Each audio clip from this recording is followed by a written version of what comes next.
menuju Nusantara Emas 2045. Siklusnya seperti itu, siklusnya. Jadi dulu yang bangsa kita udah besar, jaya tadi, ya kembali lagi menjadi bangsa yang besar. Nah, dibangunlah kesadaran, tapi sadari juga nanti ada perubahan-perubahan zaman, gak usah kaget.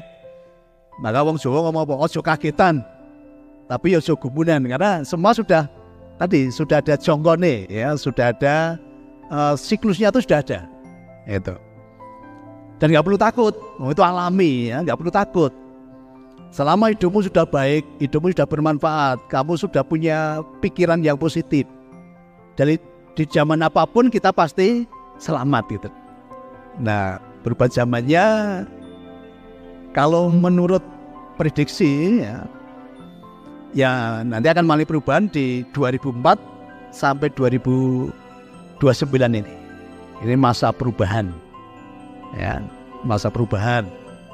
Nah, mungkin nanti dari 2009 nanti menuju 2045 ada perubahan lagi. Jadi periodenya seperti itu. Jadi sekitar 20-an tahun lah itu masa perubahan zaman itu. Nah, siap-siap saja. Tapi kita punya tujuan yang sama, punya keyakinan yang sama bahwa Nusantara kita ini kembali jaya. Nah, ini coba Bapak Ibu renungkan ya. Kita ini udah mengalami 3 kali perubahan zaman. Jadi yang disebut akhir zaman itu bukan kiamat. Akhir zaman itu perubahan zaman. Aduh, dari orde lama ke orde baru.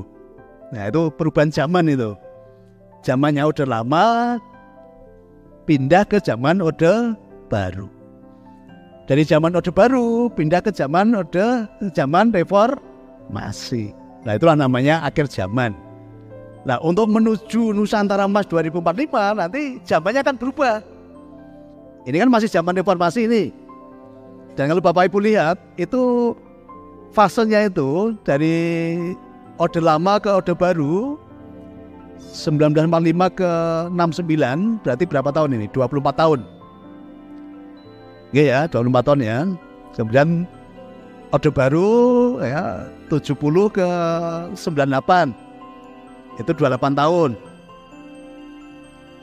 Kemudian dari orde baru ini masa reformasi sudah berapa tahun? 98, ini 24, berarti 26 tahun. Nah, ini siap-siap saja. Ini saatnya nanti akan mengalami perubahan zaman. Sampai betul-betul menuju 2045 Nusantara Emas. Tapi masih ada fase-fase nanti, ada perubahan zaman nanti. Zaman pasti berubah ya, karena itu menuju tadi proses tadi. Kita udah mengalami 3 zaman ya, zaman orde lama, zaman orde baru, zaman reformasi. Ini saya buka sedikit Bapak sekalian ya, supaya nanti Bapak Ibu bangga atas bangsa ini.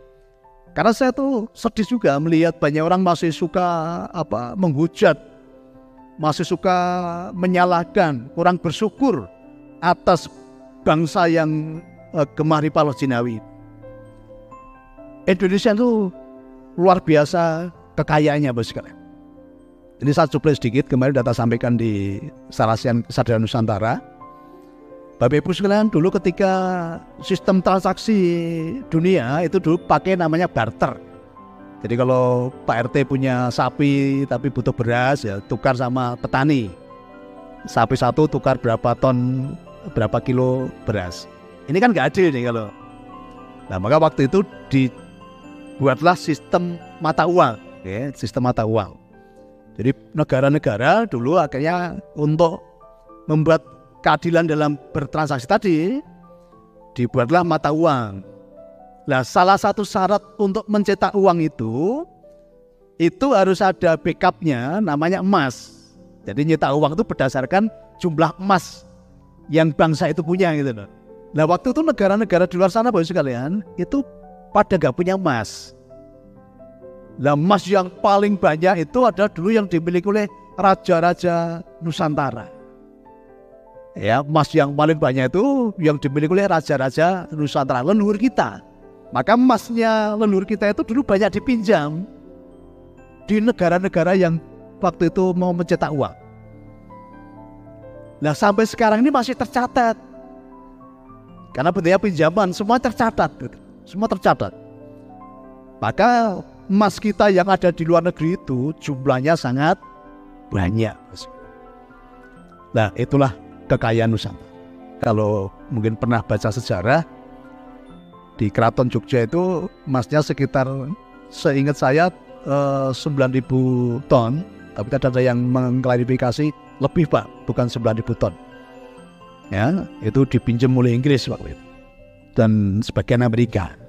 Ya, lah emas itu semua masih tercatat Bapak sekalian. Jadi masih tercatat, yo, tersebar di semua lembaga keuangan dunia. Nah, tapi banyak orang kan salah menerjemahkan. Uang kita di negara-negara lain itu banyak. Kalau uang nggak ada, tapi kalau emasnya banyak. Walaupun kalau ketika dikonversi dengan uang, ya jumlahnya besar. Ya, emas waktu dulu harganya 1 gram 1 rupiah, lah sekarang 1 gram sudah berapa Gur ini? 1.400.000. Nah, itu jumlahnya bukan hanya ratusan ton, tapi puluhan ribu ton.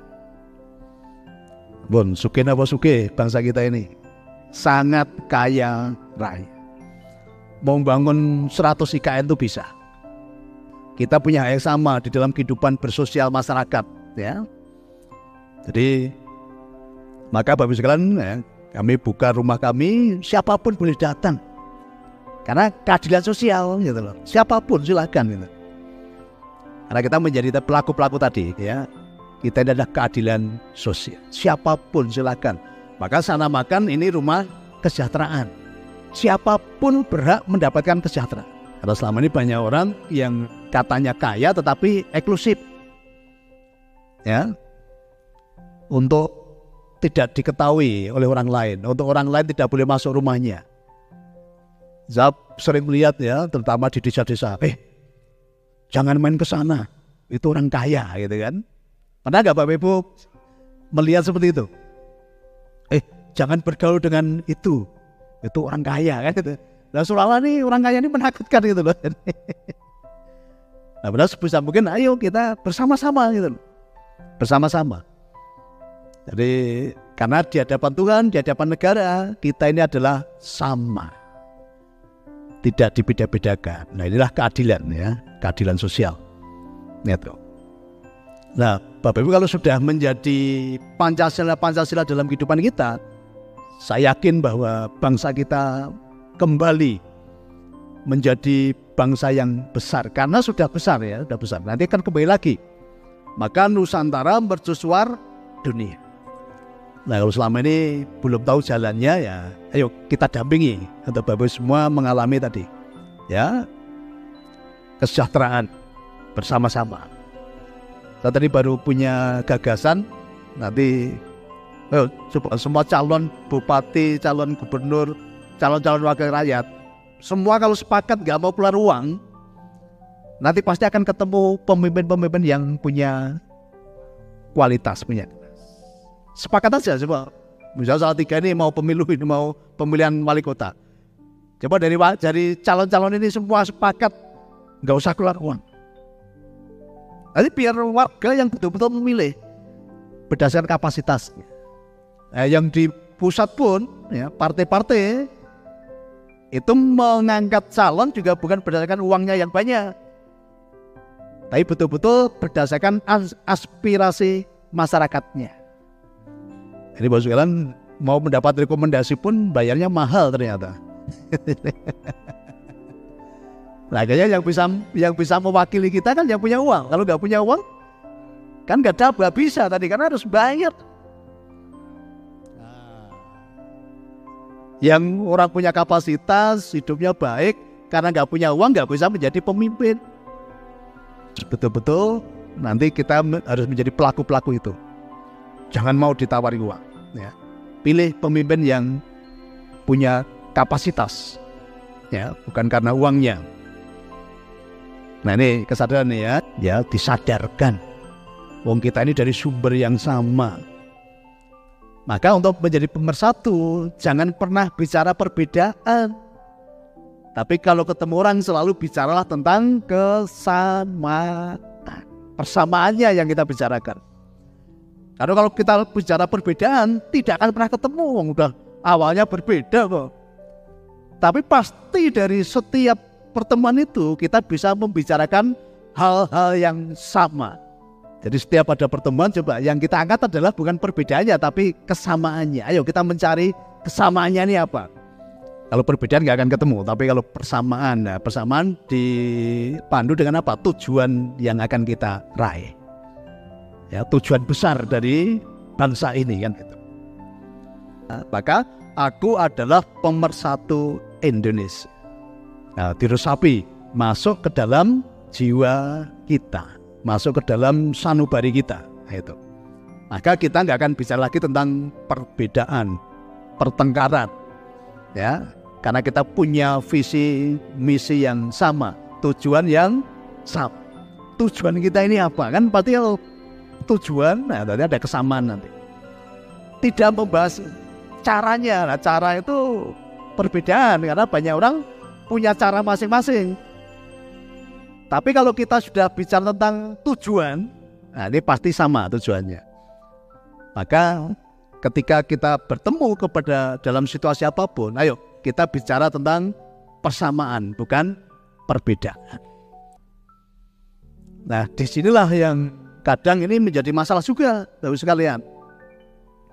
Orang-orang yang kita pilih untuk mewakili kita ini, coba Bapak Ibu sekarang sebagai warga negara, Bapak Ibu ini memilih orang yang punya kapasitas atau orang yang punya uang banyak.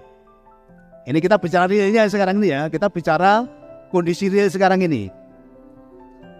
Wakil-wakil yang Bapak Ibu sekarang pilih itu, atau Bapak Ibu selama ini memilih orang yang punya kapasitas untuk mewakili kita, atau orang yang punya uang banyak yang bisa membayar. Nah, kalau nanti kita semua ya, terutama anak-anak muda ya, ini harus punya ideologi yang baik dan benar.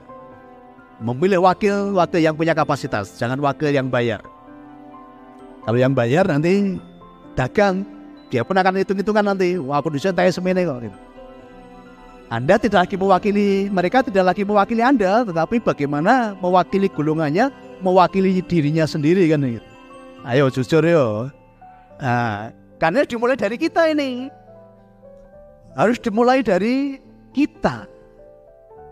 Kalau Bapak Ibu milih wakil rakyat, milih pemimpin bangsa, karena Bapak Ibu mengharapkan uang kecil tadi, Bapak Ibu ambil bagian dalam kehancuran bangsa dan negara ini.